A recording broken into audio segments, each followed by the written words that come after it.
السلام علیکم ورحمۃ اللہ وبرکاتہ۔ اعوذ باللہ من الشیطان الرجیم، بسم اللہ الرحمن الرحیم۔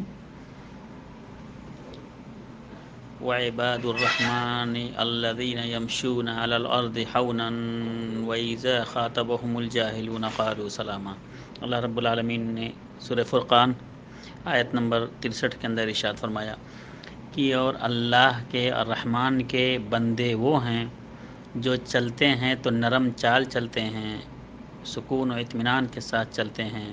وَإِذَا خَاطَبَهُمُ الْجَاهِلُونَ قَالُوا سَلَامًا، اور جب ان کا مواجہہ اور جب وہ کسی بے علم لوگوں سے، جاہل لوگوں سے ان کا سابقہ پڑتا ہے تو وہ ان سے الجھتے نہیں ہیں، بلکہ کہتے ہیں سلام، تم پر سلام ہو بھائی، تم کو سلام کہہ کے وہ آگے بڑھ جاتے ہیں، ان سے الجھتے نہیں ہیں، جاہلوں سے، بے علم لوگوں سے، لا علم لوگوں سے۔ السلام علیکم ورحمۃ اللہ وبرکاتہ۔